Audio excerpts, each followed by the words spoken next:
Buenas tardes a todos.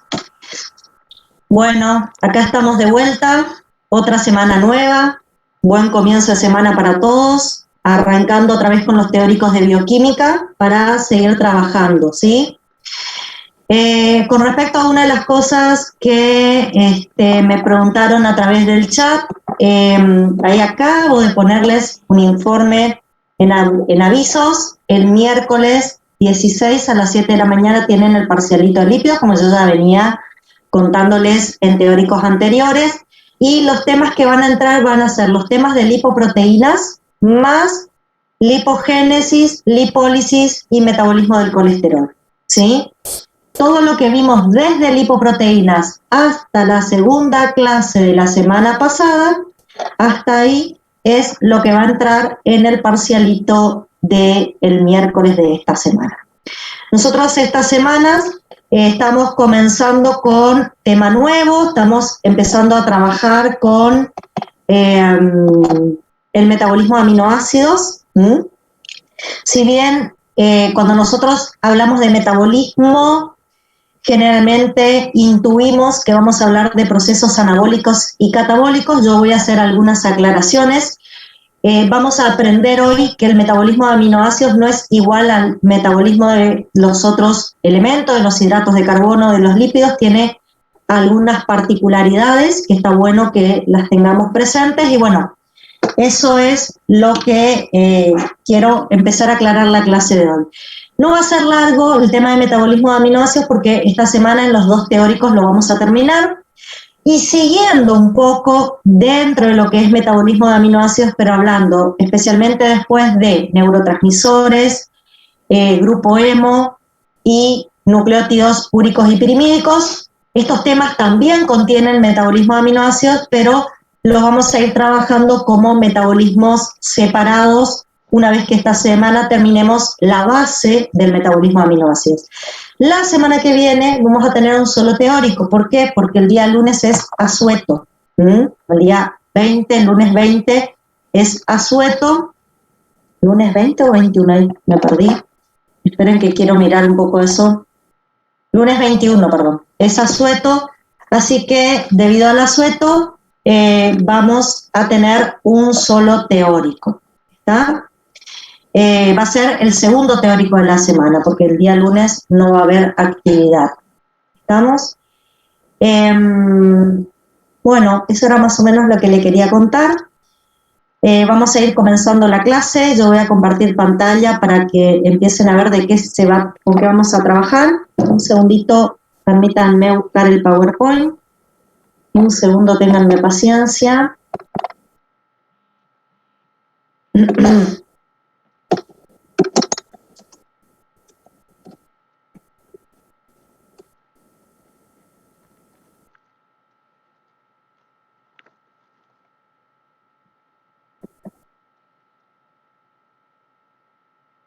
Ya estamos, chicos, un segundo.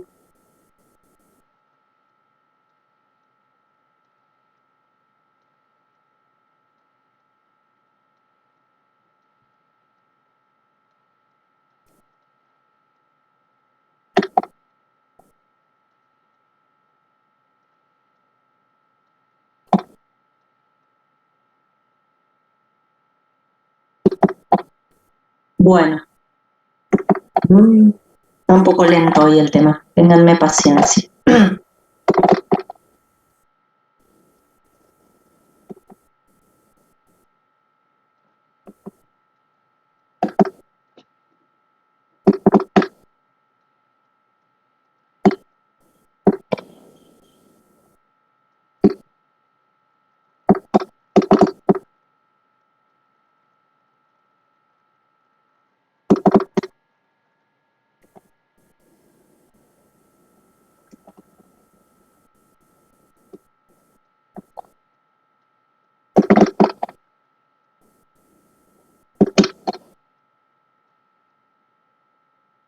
Bueno, ahí ya estamos.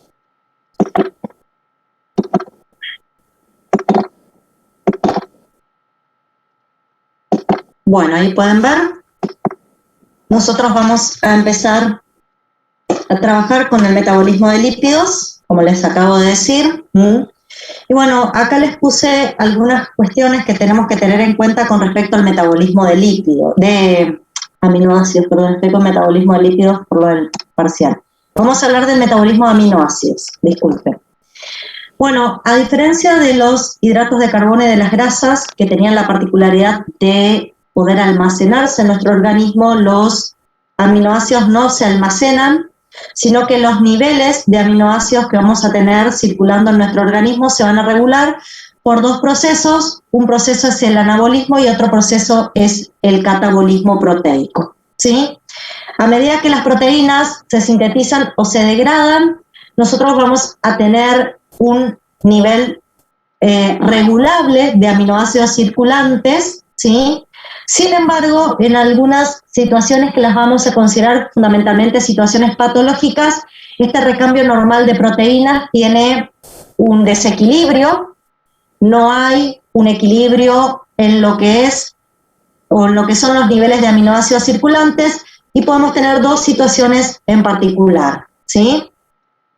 Generalmente lo ideal es tener un equilibrio nitrogenado, donde la cantidad de proteínas que se sintetizan están en equilibrio con las cantidades de proteínas que se degradan. Ahora vamos a ver un cuadro dentro de un momento.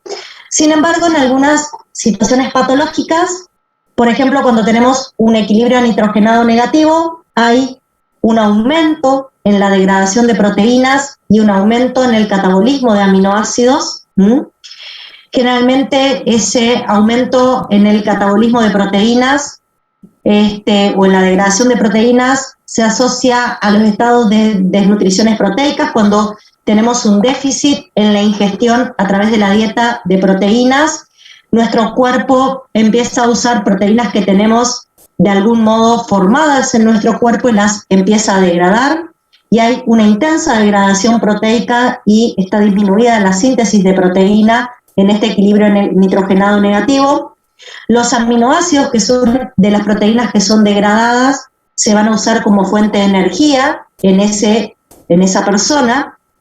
También la vejez, la senectud, es un proceso que se relaciona con un aumento del catabolismo proteico y una pérdida de masa muscular a medida que van pasando los años. Estados de fiebre severa, diabetes no controlada, neoplasias avanzadas, estados postquirúrgicos, traumatismos, quemaduras extensas, situaciones de sepsis o infecciones, son otras situaciones donde también, a causa del estrés que estas patologías provocan, aumenta el catabolismo y vamos a tener mucho más catabolismo proteico que anabolismo. Como dije, lo ideal es que haya un equilibrio entre ambos y la cantidad de proteínas que se degradan sean iguales a las que se sintetizan. Bueno, en estas situaciones hay una mayor degradación de proteínas. El objetivo de esa mayor degradación de proteínas es liberar aminoácidos. Generalmente el cortisol, que es una hormona que aparece en situaciones de estrés, va a favorecer esta proteólisis, esta degradación de proteínas, y los aminoácidos que surgen de la proteólisis, el organismo de la persona los va a usar como fuente de energía, ¿sí? En otros momentos, en otras situaciones, a veces puede haber un equilibrio nitrogenado positivo. En ese equilibrio nitrogenado positivo va a haber un intenso anabolismo proteico. Generalmente se van a usar aminoácidos que ingresan por la dieta o aminoácidos sintetizados en el propio organismo para sintetizar una gran cantidad de proteínas. La síntesis de proteínas va a exceder al catabolismo de proteínas y eso lo vamos a observar fundamentalmente en la niñez, durante el crecimiento y el desarrollo, en mujeres gestantes para el desarrollo del feto y en el estado post-inanición, cuando el paciente estuvo con un cuadro de desnutrición, tuvo un equilibrio nitrogenado negativo y ahora está tratando de revertir esa situación y salir del estado de desnutrición. En esa situación va a haber un equilibrio nitrogenado positivo. Fuera de estas situaciones, en general hay un equilibrio entre las cantidades de proteínas que se forman y las que se degradan. Y también hay un equilibrio entre una serie de procesos que ocurren Y ese equilibrio determina que nosotros tengamos en nuestro organismo esto que ustedes leen acá como pool de aminoácidos. ¿Qué quiero indicar yo con este concepto que aparece acá de pool de aminoácidos? Quiero decir que nosotros en nuestro cuerpo tenemos una cierta cantidad de aminoácidos que están en constante movimiento, ¿sí? Estos aminoácidos pueden provenir de la absorción intestinal, y esto lo vamos a trabajar más adelante. Normalmente cuando ingerimos proteínas a través de la dieta, lo que vamos a observar es que las proteínas se van a digerir a nivel del tracto gastrointestinal, van a liberar sus aminoácidos constitutivos y estos aminoácidos van a ser absorbidos a nivel intestinal y van a pasar a sangre en una primera instancia y a partir de ahí se van a distribuir en diferentes tejidos, conformando ese pool de aminoácidos. Ese pool de aminoácidos que están en diferentes tejidos también pueden provenir de la degradación de proteínas císticas, de la degradación de proteínas que están conformando diferentes estructuras moleculares, pueden ser proteínas que aparezcan en membrana celular, pueden ser hormonas, pueden ser proteínas de transporte. Recuerden que todas las proteínas que tenemos en nuestro cuerpo tienen una vida media, un tiempo en el cual permanecen funcionales. Una vez que esa vida media, ese tiempo acaba, las proteínas son degradadas y tienen que ser reemplazadas por nuevas moléculas proteicas. Cuando ocurre la degradación de esas proteínas, los aminoácidos constitutivos son liberados y van a conformar ese pool de aminoácidos que están distribuidos entre los diferentes tejidos. Después, también tenemos que recordar que en nuestro cuerpo hay posibilidad de sintetizar aminoácidos.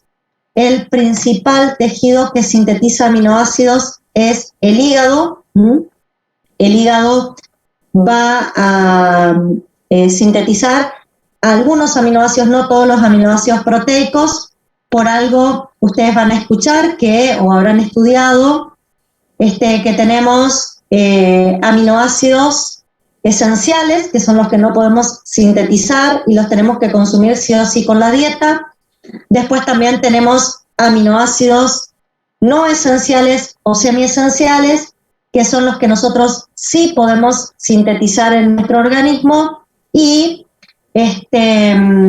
van a ser sintetizados fundamentalmente en el hígado como principal tejido, y una vez que se sintetizan van a ser volcados a la sangre y a través de la sangre van a ir a los diferentes tejidos a conformar este pool de aminoácidos circulantes.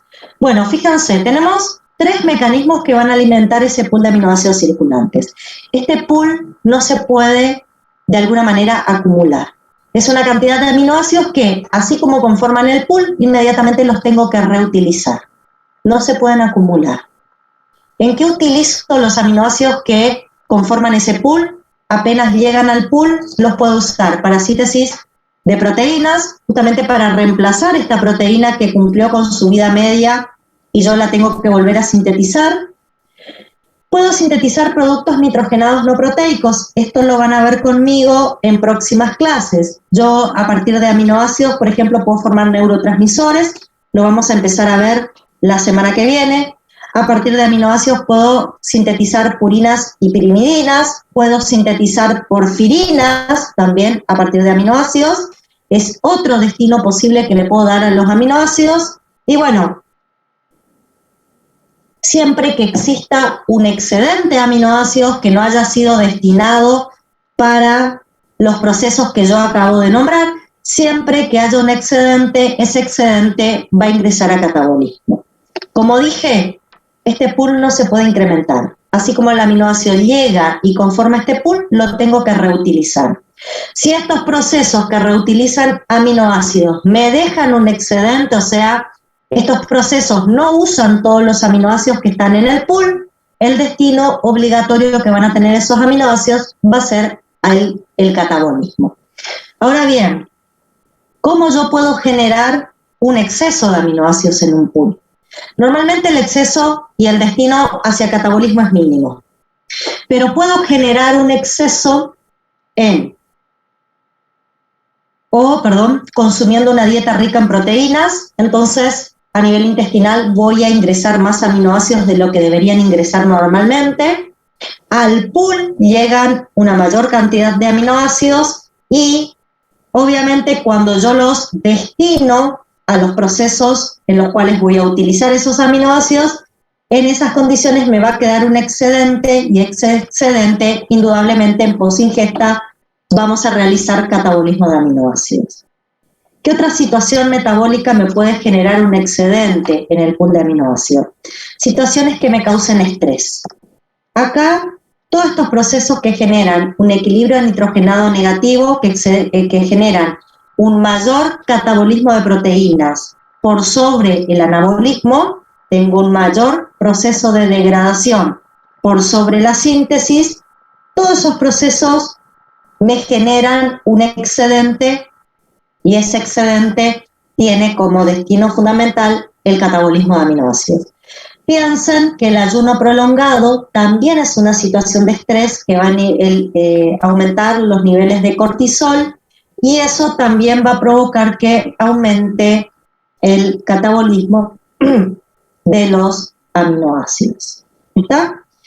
Bueno, de todos estos procesos que involucran al metabolismo de aminoácidos, estos son procesos que me ayudan a tener aminoácidos en el pool circulante. Estos son procesos que reutilizan los aminoácidos del pool circulante.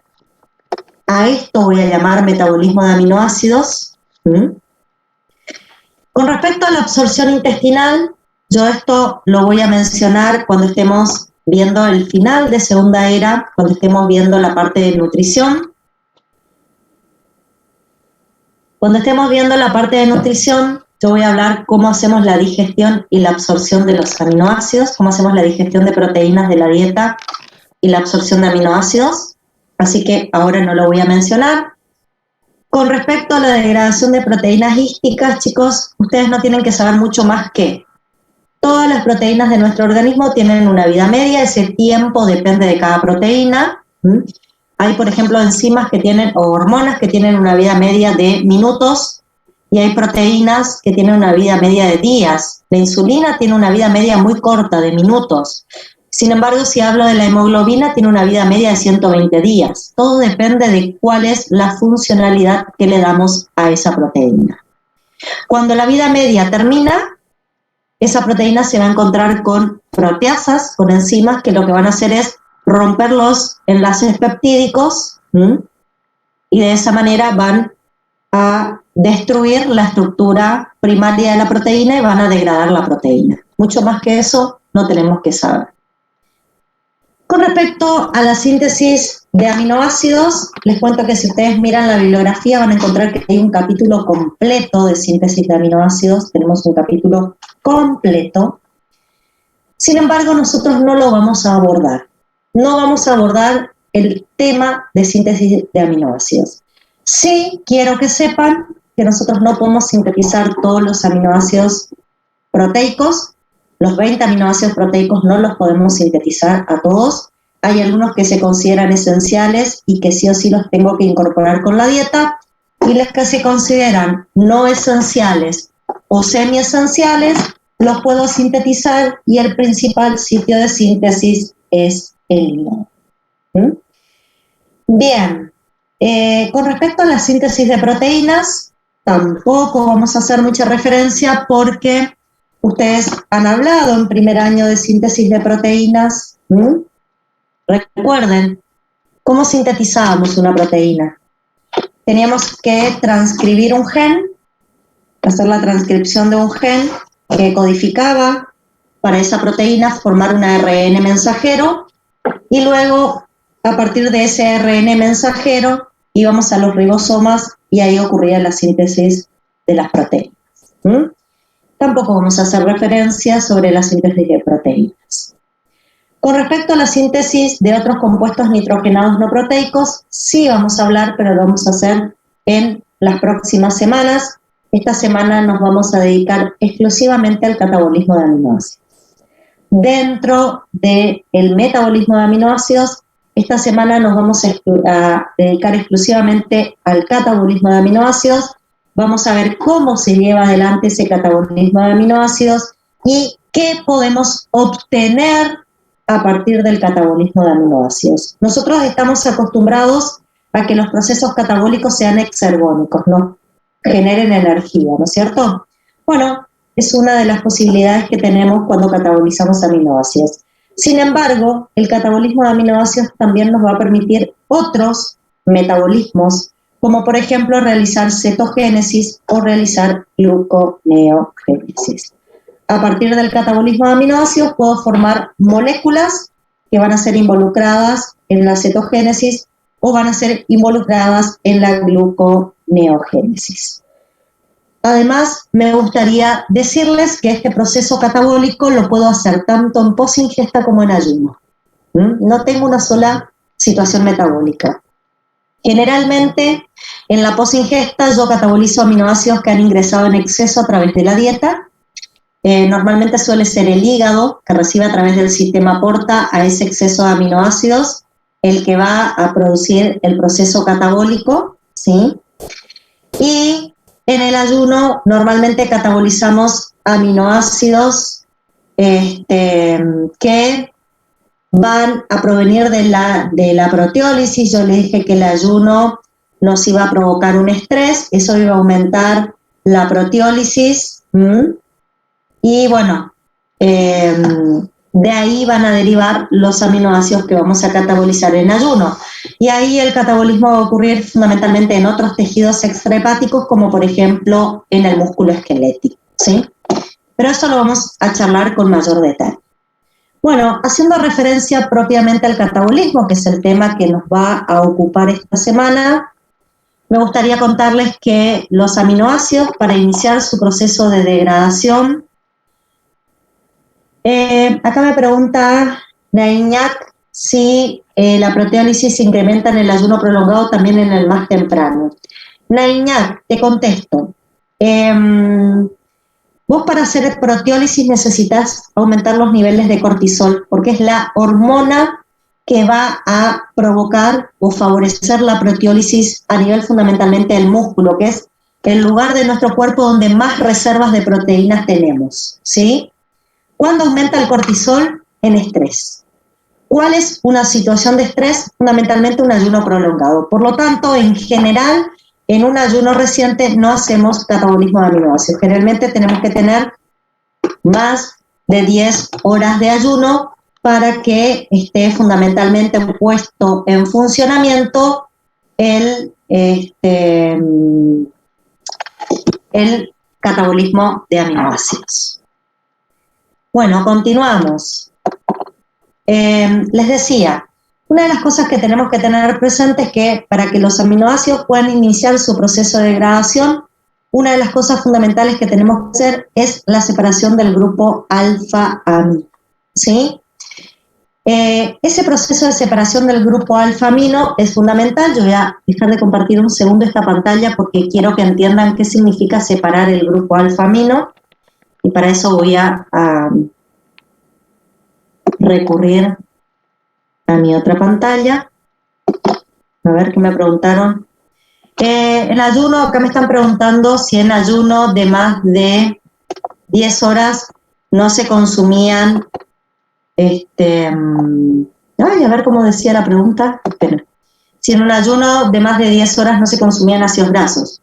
Ojo, los ácidos grasos empiezan a consumirse en el ayuno temprano y continúan en el ayuno tardío. El tema es que en el ayuno tardío, además de tener ácidos grasos, algunos tejidos también utilizan aminoácidos como fuente de energía. Uno de ellos es el tejido muscular. Bueno, les decía, si yo quiero entender qué significa que necesito separar el grupo alfa-amino, tenemos que repasar cómo estaba conformado un aminoácido. Si ustedes recuerdan, un aminoácido tenía un carbono central que lo llamábamos carbono alfa. A ese carbono alfa se le unían 4 elementos. Uno era un grupo amino, el otro un grupo carboxilo unido al mismo carbono, un hidrógeno y una cadena lateral que iba a determinar un poco las características del aminoácido, si era polar, si era no polar, etc. Cuando yo indico que vamos a hacer una extracción del grupo alfa-amino, lo que estoy diciendo es que para poder catabolizar yo tengo que separar y romper este enlace y separar este grupo amino. Proceso que vamos a denominar desaminación. Hay varios mecanismos por los cuales yo puedo producir la desaminación. Una vez que yo hago la desaminación, me queda esto del aminoácido, que lo voy a denominar cadena carbonada.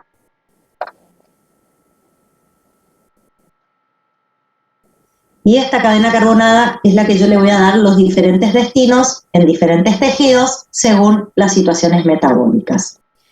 ¿Por qué tengo que separar el grupo amino? Ustedes van a aprender, lo van a ver en un seminario próximo, que el grupo amino, yo algo también les voy a hablar la próxima clase, pero bueno, el grupo amino normalmente es una sustancia que resulta tóxica en nuestro organismo, ¿sí? Normalmente no tenemos utilidades para ese grupo amino y cuando lo liberamos generalmente lo tenemos que transformar en sustancias que sean menos tóxicas porque así como lo liberamos, muchas veces puede terminar causando daños en nuestro organismo. Pero bueno, fuera de entender qué es desaminar o sacar el grupo alfa-amino, les quiero contar que existen dos maneras que son las más frecuentes, no son las únicas, son las más frecuentes por las cuales podemos realizar una separación de ese grupo alfa-amino. Un proceso es la transaminación. Como dice acá, la transaminación es un proceso en donde se produce una transferencia de un grupo alfa-amino desde un aminoácido a un alfa-cetoácido. Ya vamos a ver un poquito en qué consiste esto que estoy describiendo. El aminoácido se convierte en un alfa-cetoácido y el alfa-cetoácido al recibir el grupo amino se convierte en un aminoácido. Ya lo vamos a analizar en detalle.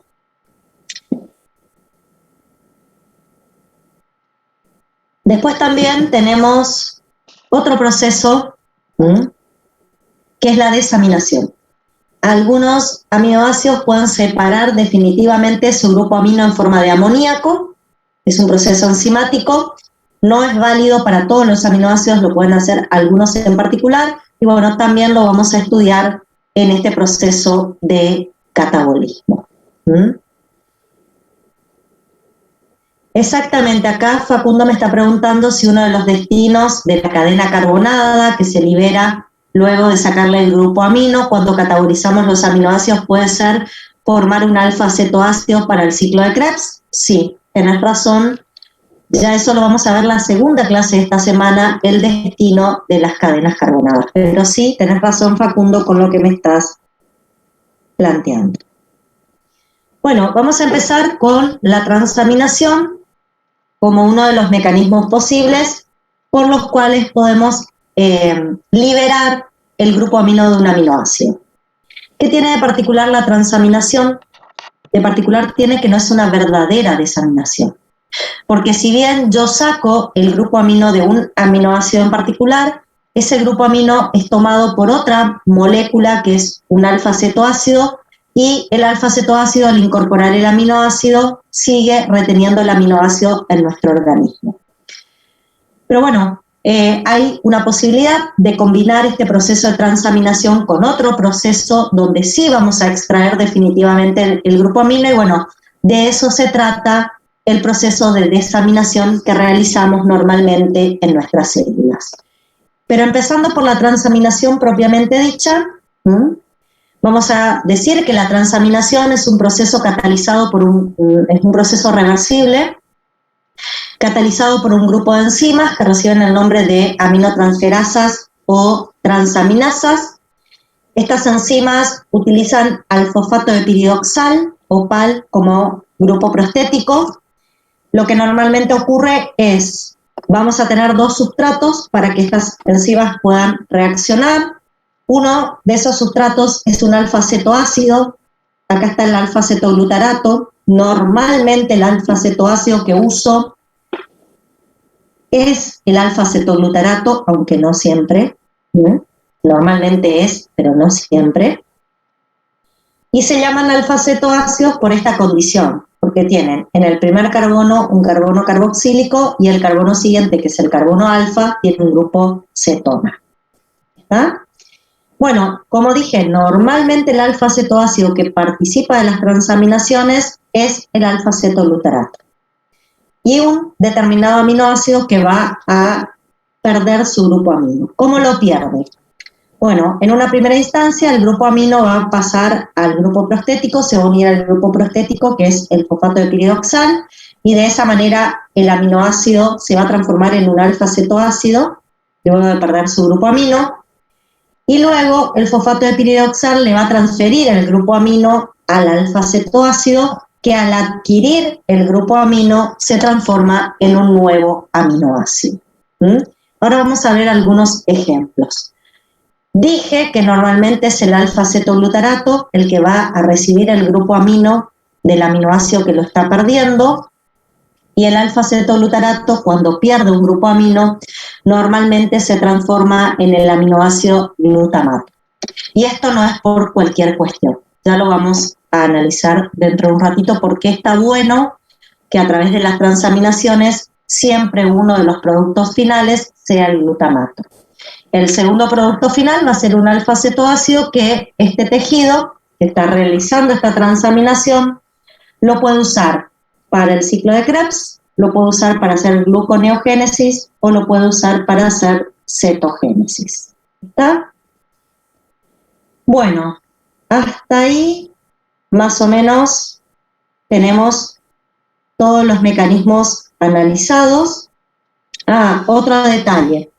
No todos los aminoácidos se pueden transaminar. Hay algunos aminoácidos que no tienen enzimas para poder hacer transaminaciones. Los aminoácidos que no tienen enzimas para poder transaminar son la lisina, la treolina, la prolina y la hidroxiprolina. Estos no tienen aminoácidos, no tienen enzimas para transaminar, por lo tanto no van a poder participar de los procesos de transaminación. Y con respecto a esta transaminación, como es un proceso reversible, lo podemos involucrar tanto en el catabolismo de aminoácidos, que es donde más lo vamos a estudiar, pero les quiero decir que también es una vía metabólica que me puede permitir la síntesis de aminoácidos. Yo puedo usar una transaminación para sintetizar un aminoácido en particular. Y otro detalle es que las transaminaciones pueden ocurrir tanto en mitocondria como en citoplasma. Estas enzimas pueden estar en ambos compartimentos. Hay algunas enzimas que están en ambos, citoplasma y mitocondria, otras están solamente en alguno de estos compartimentos. Vamos a ver dos ejemplos particulares de transaminaciones, que son transaminaciones bastante frecuentes en nuestro organismo. Y las enzimas que realizan esas transaminaciones son enzimas que ustedes las conocen, y las conocen justamente porque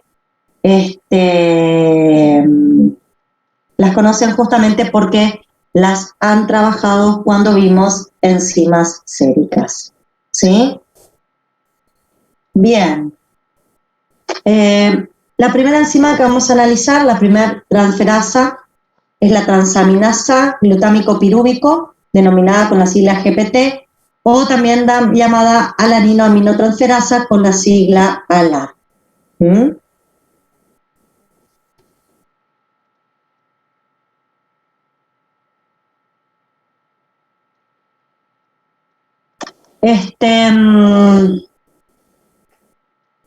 Esta enzima lo que va a usar como sustratos son a la alanina. Recuerda que es reversible, así que pueden ser sustratos o productos, ¿sí?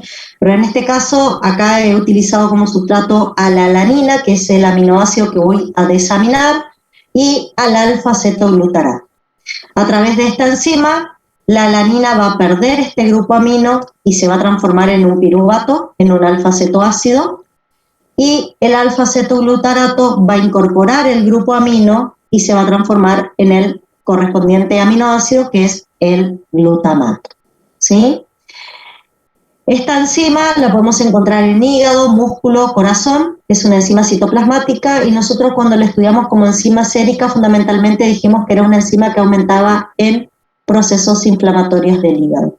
porque en el hígado, en el citoplasma hepático es donde predomina la GOT y por eso normalmente como enzimas séricas aumenta cuando tengo daño en el tejido hepático. ¿Mm? Al ser citoplasmática, recuerden que nos marcaba un daño leve. ¿Mm? Bueno, la otra enzima que les quiero presentar y que es bastante conocida es la transaminasa glutámico oxalacético, cuya sigla es GOT, que también se puede denominar aspartato aminotransferasa con la sigla ASAT, ¿sí?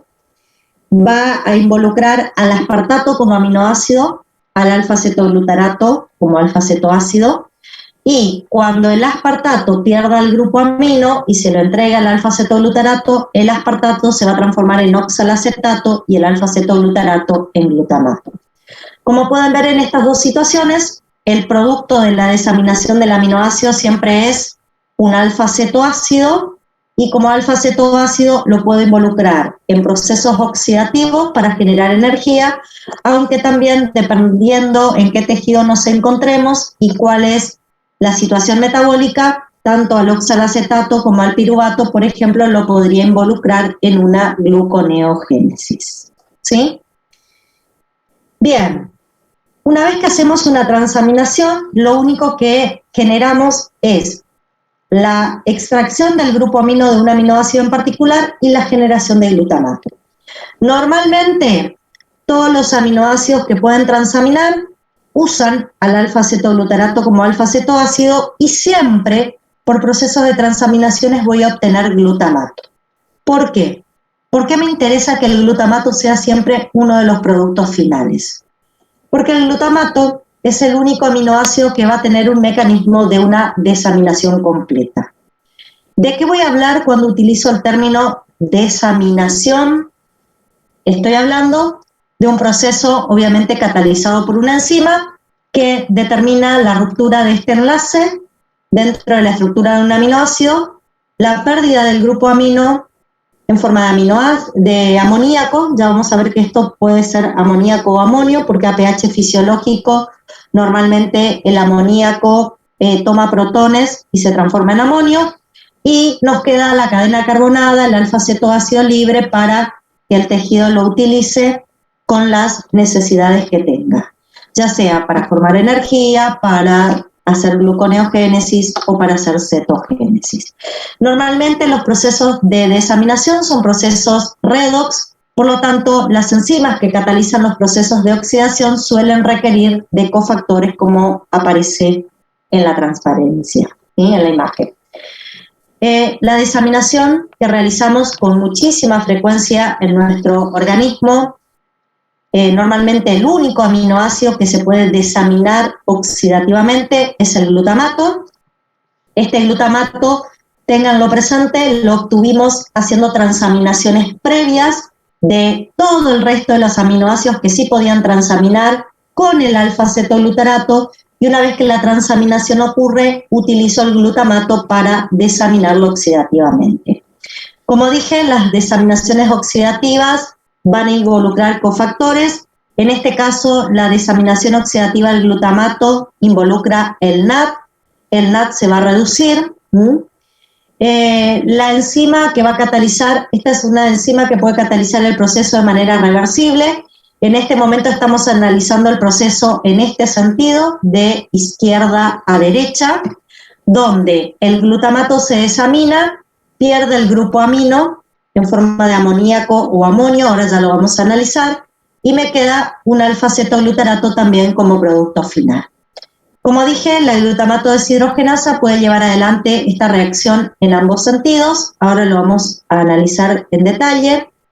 Esta glutamato deshidrogenasa es una enzima alostérica, tiene regulación alostérica por moduladores.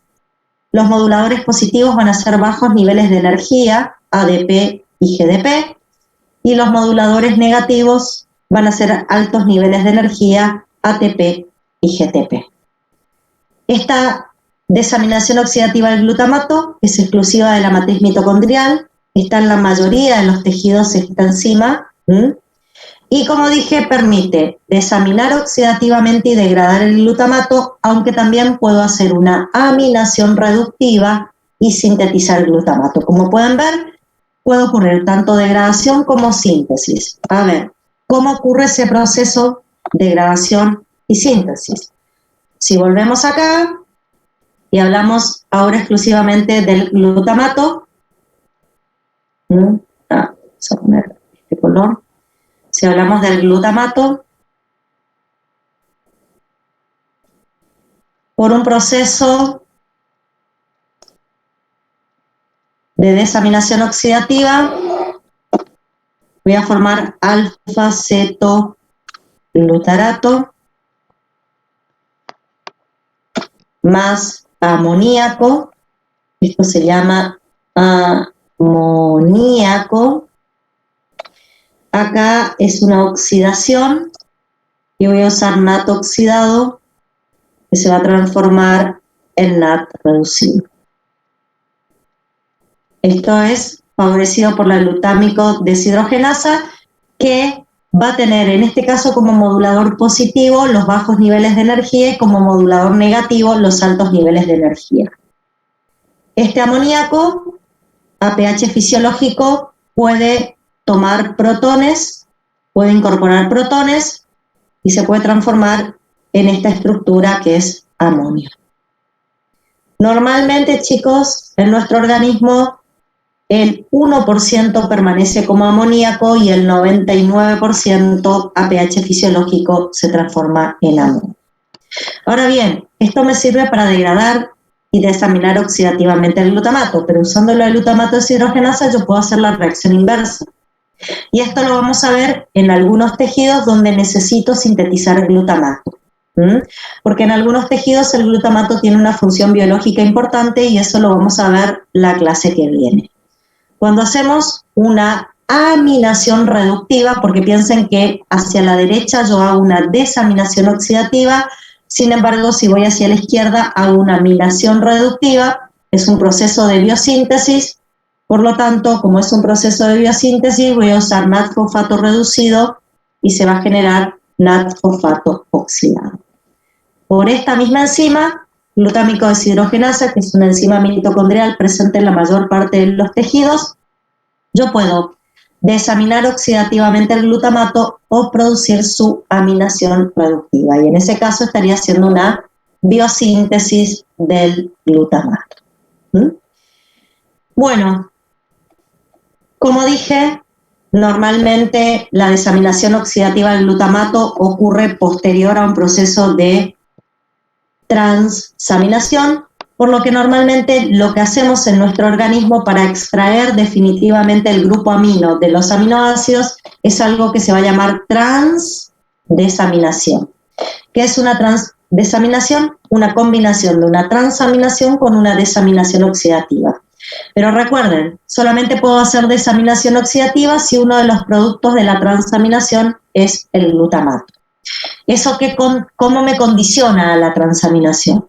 Bueno, las transaminaciones van a tener que ocurrir, tengo que tener los diferentes aminoácidos que pueden transaminar, que tienen enzimas para transaminar. Esos aminoácidos van a usar como sustrato, esas enzimas van a usar como sustrato, además del aminoácido, el alfa-cetoglutarato. El aminoácido va a perder el grupo amino, me va a quedar el alfa-cetoácido para que el tejido lo utilice en las vías metabólicas que necesite. Se me va a formar el glutamato y dentro de la mitocondria, por acción de la glutamato deshidrogenasa, va a liberar definitivamente el grupo amino por un proceso oxidativo y me va a volver a formar el alfa-cetoglutarato. Esto es lo que normalmente ocurre cuando queremos desaminar aminoácidos. Primero hacemos transaminaciones involucrando al alfa-cetoglutarato para que se forme el glutamato y luego hacemos una desaminación oxidativa del glutamato. Entonces,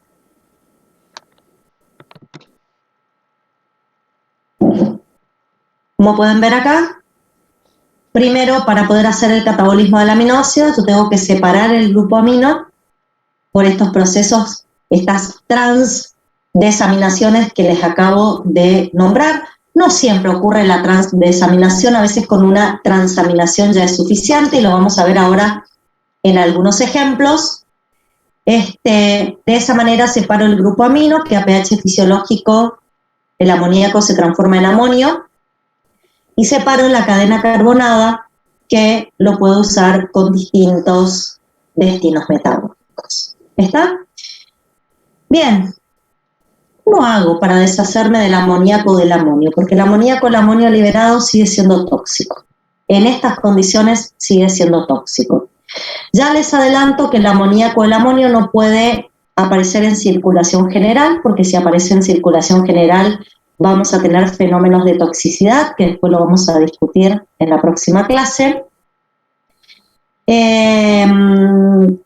Este amoníaco o el amonio en nuestro organismo lo vamos a tener que transformar en urea, generalmente para excretarlo de una manera no tóxica, y de esa manera deshacernos de este grupo amino que no tiene ninguna utilidad metabólica dentro de nuestro cuerpo. Vamos a hablar un poco de dónde ocurre la eliminación del grupo amino o cómo ocurre la eliminación del grupo amino. Y vamos a hablar del transporte del amoníaco en forma no tóxica a lo largo de nuestro cuerpo. ¿Por qué? Porque, voy a dejar de compartir un segundo, voy a volver a esto, porque vamos a seccionar un poquito nuestra pizarra. Yo les dije, una vez que tenemos el aminoácido y lo queremos catabolizar, tenemos que separar el grupo amino en forma de amoníaco o su transformación en amonio de la cadena carbonada. ¿Sí? Esto no puede llegar a la circulación general, no lo puedo liberar en la circulación general y así sacarlo de mi cuerpo. Normalmente lo tengo que transformar en una sustancia no tóxica que se llama urea, y el problema es que esto solamente ocurre en el hígado. ¿Está? La transformación de amoníaco o amonio en urea solamente ocurre en el hígado. Por lo tanto, si existen otros tejidos que están haciendo catabolismo de aminoácido y desprenden los grupos amino de los aminoácidos, el problema que surge es que esos tejidos no van a poder transformar el amoníaco o el amonio en urea, porque el único tejido que lo hace es el hígado. Y cuando yo hablo de un transporte no tóxico de amoníaco y amonio, estoy diciendo que el amoníaco y el amonio desde el tejido que está haciendo catabolismo no se puede liberar directamente a sangre, porque si estos tocan la circulación general, pueden causar en mi cuerpo un mecanismo de toxicidad. La pregunta es entonces, ¿cómo hago para que el amoníaco o el amonio que se libera del catabolismo de aminoácidos en diferentes tejidos lleguen al hígado sin causar toxicidad? Y un ejemplo bastante característico, que es lo que yo les voy a plantear en el PowerPoint, es que, por ejemplo, el músculo es un tejido que en determinado momento metabólico hace muchísimo catabolismo de aminoácidos. Por ejemplo, cuando está en un ayuno prolongado, toma las proteínas, va a hacer proteólisis, va a liberar aminoácidos, esto favorecido por el cortisol, como les dije. Los aminoácidos van a tener que desprenderse de su grupo amino, por lo tanto van a participar de una transaminación. Como dije, normalmente las transaminaciones utilizan como sustrato al alfa-cetoglutarato para que esto se transforme en glutamato como producto final y se libere la cadena carbonada, que ahora el músculo lo va a usar como fuente de energía. Y una vez que se forma el glutamato dentro del tejido muscular, este glutamato puede sufrir dos transformaciones.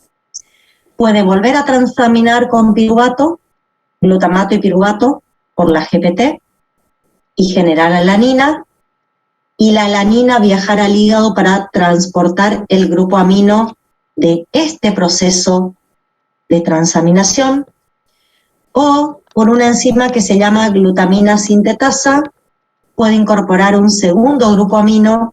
Este segundo grupo amino puede provenir, por ejemplo, chicos, de una desaminación oxidativa que está ocurriendo dentro del tejido muscular. También este grupo amino puede provenir del catabolismo de pirimidina, que lo vamos a ver más adelante, cuando estamos catabolizando las bases nitrogenadas pirimídicas. También se puede liberar un grupo amino que lo puede incorporar al glutamato y así formar glutamina. Y puede ser la glutamina la que lleve los grupos aminos de manera no tóxica hasta el hígado. ¿Por qué los grupos aminos viajan adentro de alanina y glutamina? También la aspargina es otra posibilidad. Es menos frecuente, pero también la aspargina es otra posibilidad de transportar de manera no tóxica el grupo amino. Primero y principal, los aminoácidos que yo dije que transportan de manera no tóxica en el grupo amino son aminoácidos que se pueden mover tranquilamente por líquidos biológicos, son hidrosolubles, ¿sí? Segundo punto, al mandar los grupos aminos dentro de los aminoácidos, no estoy liberando directamente a sangre ni amoníaco ni amonio. Por lo tanto, no estoy favoreciendo ese proceso de toxicidad que yo les acabo de decir. Normalmente, repasando un poquito, la glutamina, y vamos a hablar primero de la glutamina, se va a sintetizar por una glutamina sintetasa con gasto de ATP, donde el glutamato va a incorporar un grupo amino, y va a generar glutamina, y esta glutamina tiene enzimas que la pueden catabolizar en algunos tejidos, fundamentalmente las enzimas que van a catabolizar a la glutamina, se encuentran en el hígado o en el riñón, y esas enzimas son fundamentalmente, es fundamentalmente una glutaminasa, que por un proceso de hidrólisis vuelve a separar el glutamato del grupo amino que habíamos incorporado. Entonces, si miramos de modo general y observamos cómo se relaciona el músculo esquelético, obviamente esto va a ser en ayuno prolongado, cómo se relaciona el músculo esquelético con el hígado y el riñón. Vamos a ver que, el músculo va a hacer proteólisis, así va a liberar aminoácidos que en el ayuno prolongado lo va a usar como fuente de energía. Lo primero que tiene que hacer con los aminoácidos para poder catabolizarlo es desaminarlo. Va a ser una transaminación, el aminoácido con el alfa-cetoglutarato. Como producto me va a quedar el alfa-cetoácido, que el músculo va a usar como fuente de energía, y me va a quedar el glutamato, que por ejemplo lo puedo unir a un grupo amino extra y por la glutamina sintetasa puedo sintetizar glutamina. La glutamina puede llegar, puede ser vehiculizada en sangre y puede transportar sus grupos aminos a dos tejidos diferentes, que son los tejidos que tienen las enzimas que van a degradar glutamina, que tienen la glutaminasa. ¿Cuáles son los tejidos que tienen glutaminasa? Los tejidos que tienen glutaminasa son fundamentalmente el hígado, y es aquí donde va a ir con mucha mayor frecuencia la glutamina a liberar sus grupos aminos, y el segundo tejido es el riñón. Les cuento, normalmente la degradación de la glutamina en riñón se incrementa en acidosis metabólica, y ahora les voy a contar por qué. En condiciones fisiológicas, normalmente la mayor parte de la glutamina va al hígado para metabolizarse en ese tejido. Bien. Entonces, una vez que llega la glutamina al hígado, por ejemplo, ¿qué hacemos? Va a ser atacada por esa enzima glutaminasa. Recuerden, vamos un segundo a la anterior. Esta glutaminasa va a atacar la glutamina que llega al hígado. De esa manera va a romper un enlace por hidrólisis y va a liberar glutamato y amoníaco. Libera glutamato y amoníaco dentro del tejido hepático. El amoníaco lo voy a usar para la síntesis de urea. La urea es una sustancia hidrosoluble no tóxica que el hígado después la va a excretar a sangre, y por sangre va a salir por orina, va a ir a riñón y va a salir por orina. Y el glutamato, que surgió de la glutamina, de la degradación de glutamina, va a sufrir una desaminación oxidativa en las mitocondrias hepáticas, me va a dar alfa-cetoglutarato y me va a liberar el segundo grupo amino, que también lo voy a transformar en urea. Como pueden ver acá, cuando la glutamina viaja al hígado, va a transportar dos grupos aminos. Siempre van a ser dos grupos aminos que se liberan por la degradación de la glutamina. Primero por la glutaminasa el primer grupo amino y después por la desaminación oxidativa del glutamato el segundo grupo amino. Ambos se incorporan a la urea. Bueno, ¿dónde más puede ir la glutamina? Puede ir a riñón, por la glutaminasa forma glutamato y amoníaco. Acá el amoníaco también, amoníaco o amonio, porque yo dije que normalmente el 99% a pH fisiológico está como amonio. Bueno, el amonio directamente sale por orina, no se transforma en nada a nivel renal, directamente el amonio liberado se pierde por orina. Después, el glutamato liberado por la glutaminasa sufre también una desaminación oxidativa en las mitocondrias hepáticas, se genera un alfa-cetoglutarato y el amonio o amoníaco que también directamente se pierde por orina. Ustedes tengan presentes que acá para que el amoníaco o el amonio se pierda por orina, para que tengamos amonio en orina, el amoníaco, NH3, tiene que tomar protones y de esa manera se transforma en amonio. Yo dije que esta desaminación o este catabolismo de la glutamina aumenta en acidosis metabólicas. ¿Por qué? Porque en acidosis metabólica yo tengo una gran cantidad de protones que necesito sacar de mi cuerpo. Y la glutamina, la degradación de la glutamina va a colaborar con la eliminación de los protones que están en excesos. O sea, a nivel renal, la glutamina va a formar parte de un sistema buffer para que nuestro cuerpo recupere su pH normal. Entonces, en acidosis metabólica, el exceso de protones va a favorecer que la glutamina sea metabolizada en riñón. Al ser metabolizada la glutamina en una primera instancia se libera amoníaco, el amoníaco inmediatamente liberado de la degradación de la glutamina va a tomar los protones que están en exceso por la acidosis metabólica, se va a transformar en amonio y este amonio que es hidrosoluble se va a perder por la orina.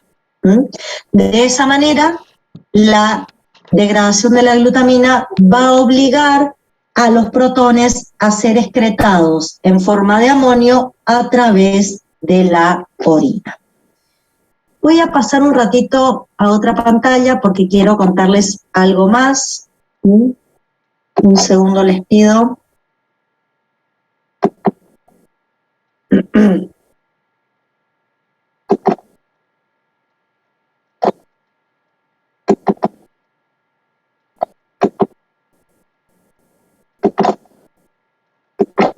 Y estamos.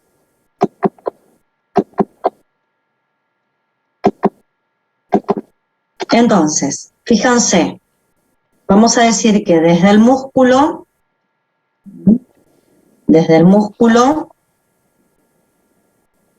nosotros vamos a generar glutamina.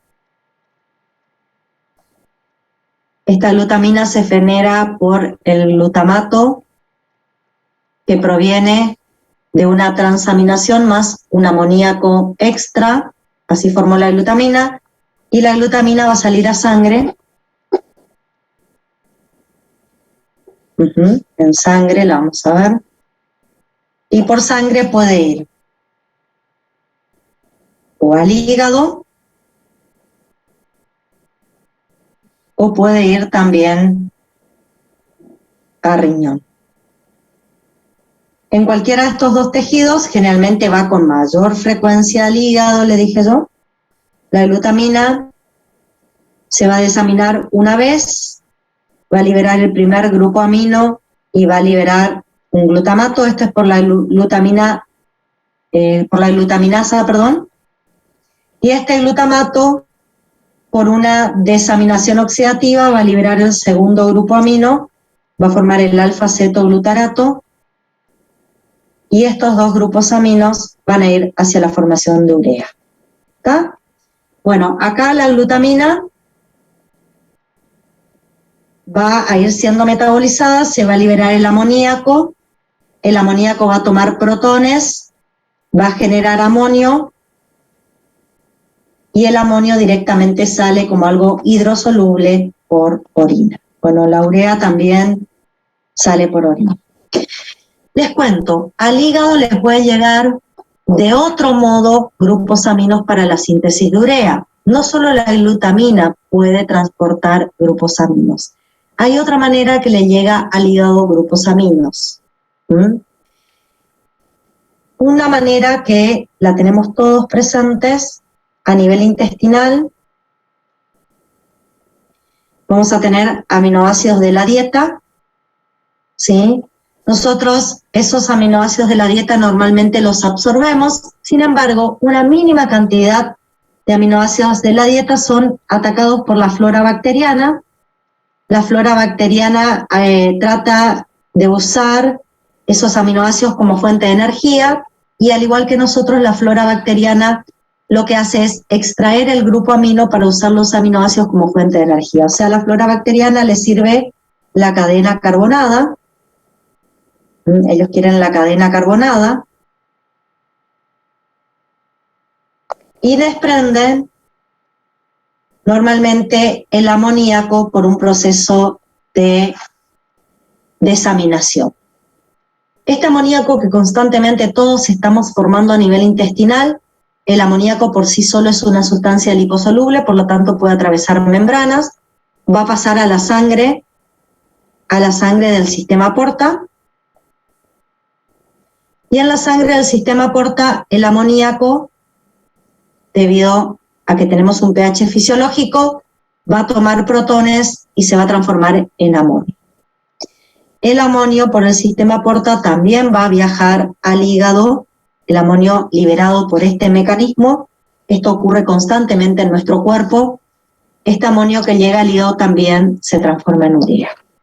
Ustedes estarán pensando en este preciso momento cómo puede ser que yo esté planteando que el grupo amino se libera totalmente de los aminoácidos en nuestros intestinos y viaja como amonio por sangre, donde desde hoy estoy recalcando que normalmente debemos permitir solamente el transporte no tóxico del grupo amino a través de, por ejemplo, la glutamina. Acá está viajando el grupo amino de manera no tóxica, porque les dije que era muy peligroso que el amoníaco o el amonio sean liberados directamente a sangre. ¿Y qué estoy haciendo a nivel intestinal? Lo estoy liberando a sangre.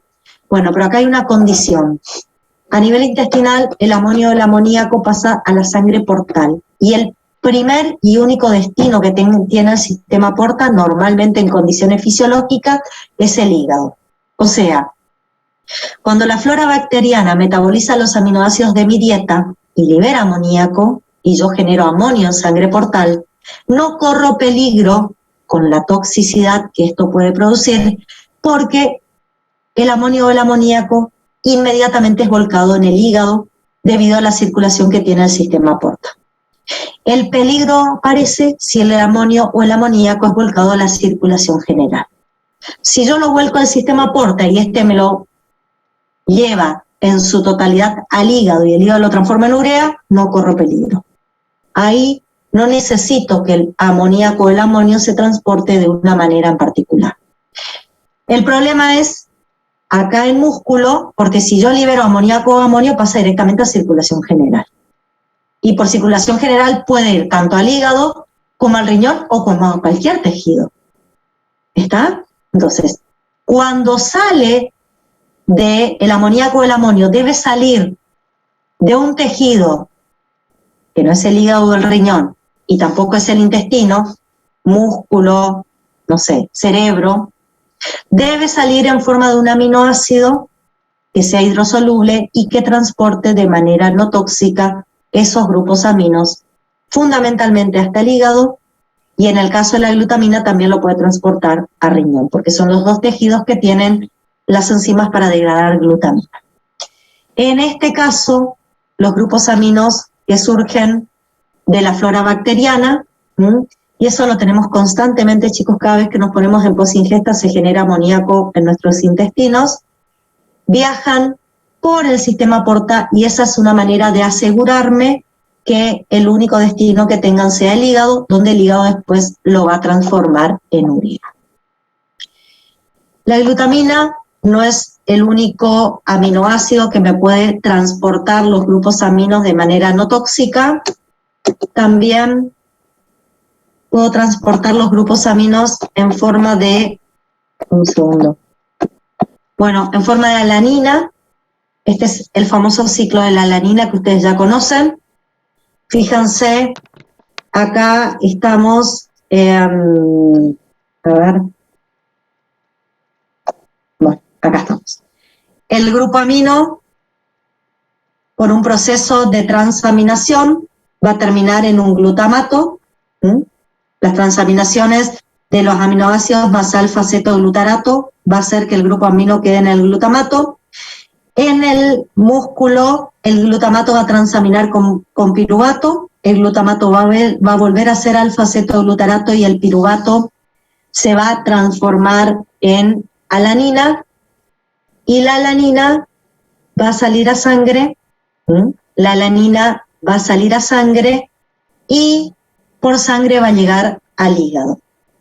En el hígado, ¿qué hacemos con la alanina? Volvemos a transaminar con alfa-cetoglutarato, la alanina se transforma en piruvato que usamos para la gluconeogénesis y el alfa-cetoglutarato se transforma en glutamato. El glutamato sufre una desaminación oxidativa, libera el grupo amino y el grupo amino los utilizo para la síntesis de urea.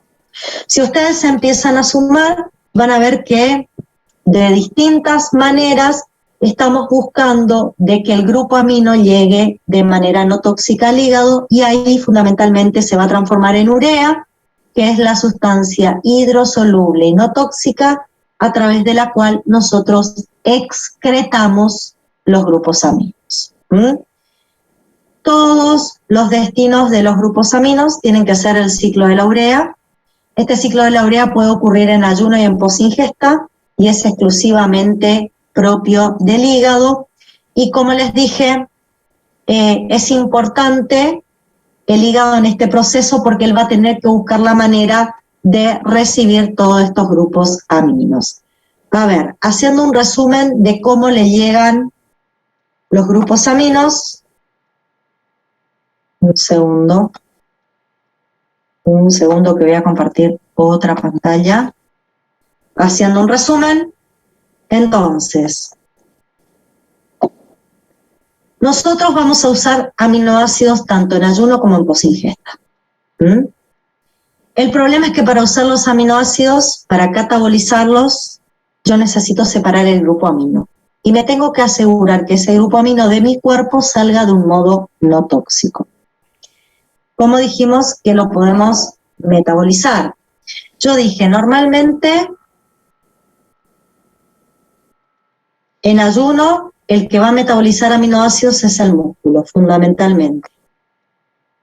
¿Sí? En ayuno, fundamentalmente el músculo es el que va a metabolizar aminoácidos. Vamos a hacer proteólisis. En ayuno prolongado, el aminoácido más un alfa-cetoácido van a transaminar. El aminoácido se va a transformar en un alfa-cetoácido. Esto lo va a usar para generar ATP, el músculo, y el alfa-cetoácido se va a transformar, por ejemplo, en glutamato. Este glutamato, a ver, esperen, lo vamos a escribir un poquito mejor para que se pueda ver lo que estoy poniendo. Un segundito, ténganme paciencia. Entonces, glutamato, dijimos.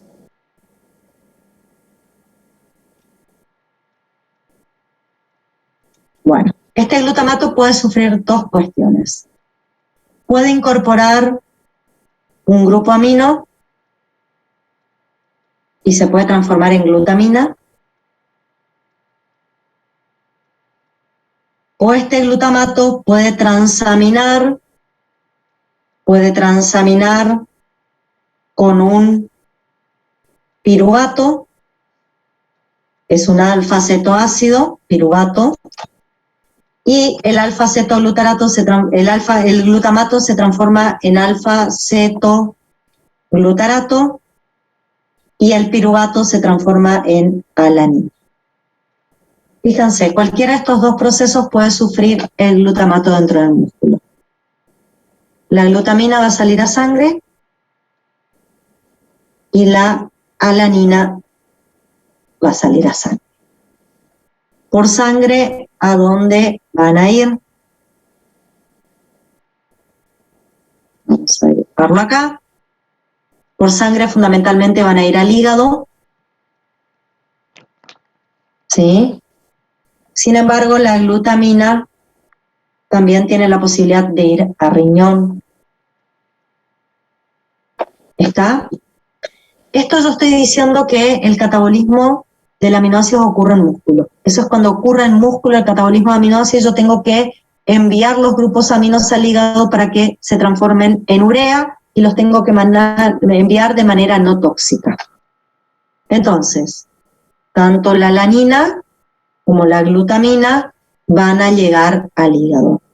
En el caso de la alanina va a transaminar con un alfa-cetoglutarato. La alanina se va a transformar en piruvato y el alfa-cetoglutarato se va a transformar en glutamato. ¿Sí? Esta es una transaminación reversible. El piruvato, el hígado lo va a usar para hacer gluconeo y el glutamato lo vamos a desaminar oxidativamente.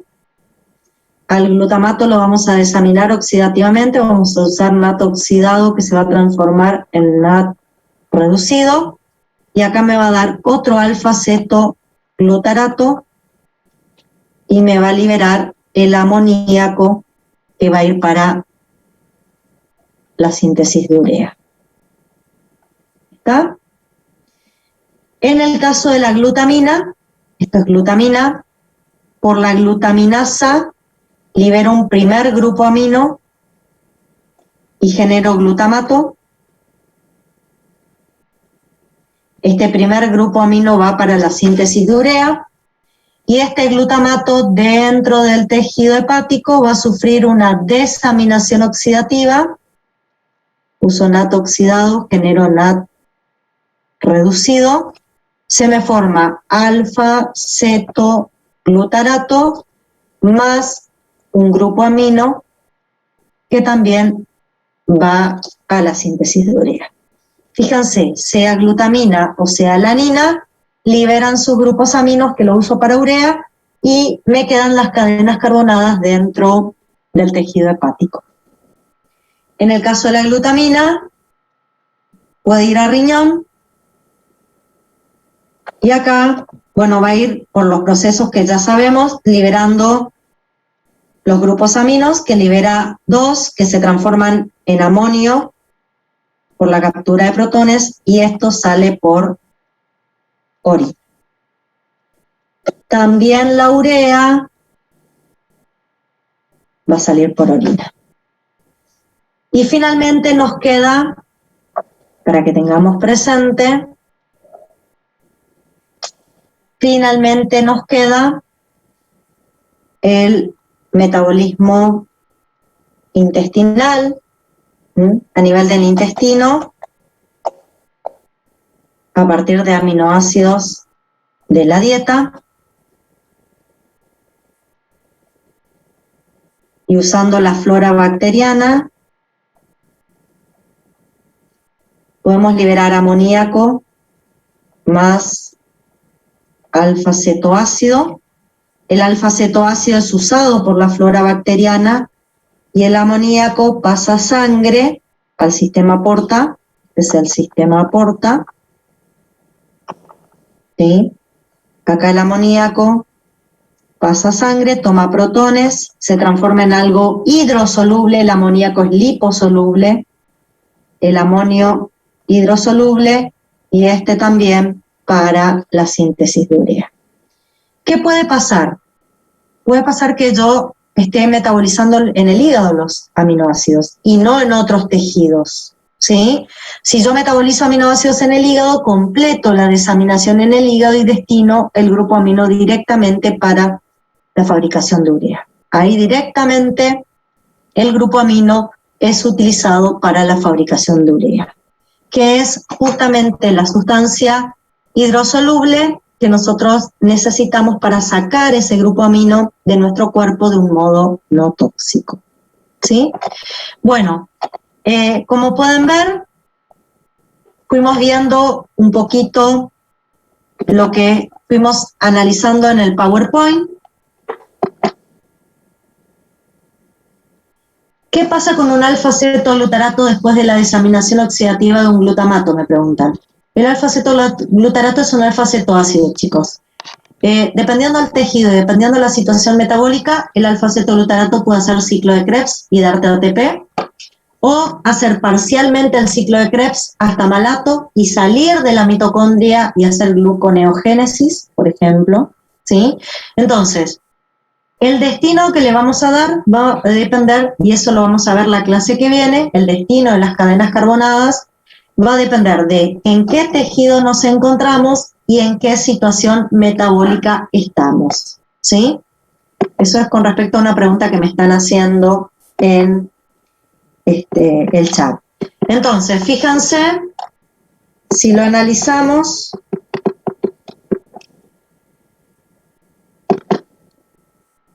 quiero pasar a la siguiente, a ver si me dejo.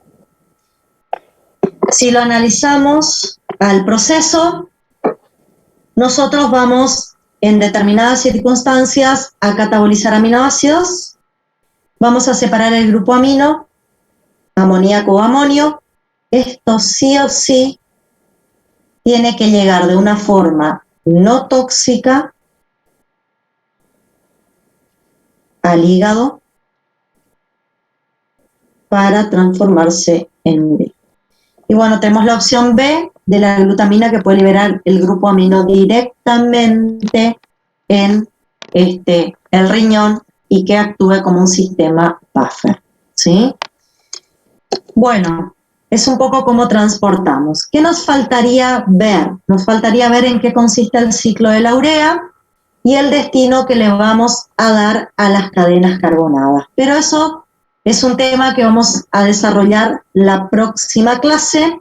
Lo único que quiero que les quede en claro hoy es que fundamentalmente vamos a hablar del catabolismo de aminoácidos, que vamos a catabolizar aminoácidos cuando tenemos un excedente de aminoácidos en este pool.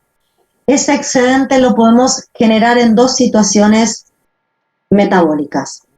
En posingesta, teniendo una dieta abundante en proteínas, o en una situación de estrés o ayuno prolongado, donde voy a incrementar la proteólisis de proteínas, la degradación de proteínas. Normalmente, cuando estoy en posingesta y tengo una dieta rica en proteínas, los aminoácidos en exceso que van a ser catabolizados fundamentalmente en el hígado. Cuando los aminoácidos provienen en una situación de estrés o ayuno prolongado de la degradación de proteínas, cuando provienen de la degradación de proteínas, normalmente el catabolismo lo voy a hacer en el músculo o en algunos otros tejidos. Esta degradación de proteínas es fundamentalmente degradación de proteínas musculares. El músculo puede usar él solo sus aminoácidos como fuente de energía, o puede exportar algunos aminoácidos que sean hidrosolubles a otros tejidos para que otros tejidos lo puedan metabolizar, ¿sí? Para poder hacer el catabolismo, primero tenemos que sacar el grupo amino, que para nosotros metabólicamente no tiene ninguna funcionalidad y además es tóxico. Eso lo hacemos combinando dos procesos, combinando una transaminación con una desaminación oxidativa, proceso que llamamos transdesaminación. Así vamos a liberar la cadena carbonada y a través de la liberación de esa cadena carbonada, nosotros vamos a hacer gluconeogénesis, cetogénesis o directamente introducir las cadenas carbonadas en el ciclo de Krebs para que se generen moléculas de ATP. ¿De qué va a depender el destino de mis cadenas carbonadas? Va a depender de en qué tejido me encuentre, cuál es mi situación metabólica. Porque ya después vamos a ver que dependiendo cuál es el aminoácido que yo haga la transdesaminación, puedo obtener diferentes cadenas carbonadas. Nunca voy a obtener el mismo alfa-cetoácido. Fíjense que si yo transaminaba alanina, el alfa-cetoácido que obtenía era piruvato a través de esta enzima. Sin embargo, si yo transaminaba aspartato, lo que obtenía era oxalacetato como un posible alfa-cetoácido. Fíjense, el alfa-cetoácido que obtenemos depende de cuál es el aminoácido que estoy llevando a la transaminación. Y esa cadena carbonada, dependiendo cuál es, va a tener diferentes destinos metabólicos. Bueno, chicos, por hoy, en realidad, hasta acá es lo que les quería contar sobre el proceso de catabolismo de aminoácidos. Lo que nos quedaría pendiente sería hablar un poquito del ciclo de la urea, cómo se produce, en qué condiciones metabólicas. Tendríamos que hablar del destino de las cadenas carbonadas, hacia dónde las voy a enviar, a qué procesos metabólicos las voy a enviar, según cuáles sean las cadenas carbonadas que surjan del proceso catabólico. Y yo también voy a hacer una pequeña aproximación en la clase que viene sobre la toxicidad del amoníaco en nuestro organismo, en qué condiciones resulta tóxica y por qué, a pesar de todos estos resguardos que tenemos, a veces puede ser volcado amoníaco o amonio a la circulación general y puede provocar un poco el cuadro que estoy mencionando de toxicidad. Y bueno, adelantarme un poco a un próximo seminario que tienen ustedes, que es el de cirrosis hepática, donde justamente van a trabajar este mecanismo de toxicidad. ¿Está? No sé si tienen alguna pregunta para hacer con respecto a las cuestiones que les acabo de contar. ¿Alguien quiere levantar la mano para preguntar algo? ¿Quiere preguntar a través del chat? Bueno, un segundito. Sí, bueno, no tienen preguntas para hacer. Por hoy vamos a finalizar acá la clase y nos queda para la segunda clase de esta semana el entender el resto de los procesos que involucran a los aminoácidos, ¿sí? Sobre todo cómo formamos urea y qué destino le vamos a dar a la cadena carbonada de esos aminoácidos. Proceso que justamente va a determinar la utilidad de los aminoácidos cuando los enviamos a catabolismo. Bueno, chicos, sí, voy a subir esta clase. También todavía no les armé el espacio, pero voy a armar un espacio especial para metabolismo de aminoácidos. Les voy a subir material de lectura, les voy a subir la clase, les voy a subir el PowerPoint para que tengan un poco todo el material para trabajar, ¿sí? ¿Alguna otra pregunta? ¿Ninguna más? ¿No? Bueno, chicos, como siempre les digo, gracias por estar ahí, un placer tenerlos del otro lado. Y nos vemos la próxima clase, ¿sí? Nos vemos la segunda clase de esta semana. Chau, chau.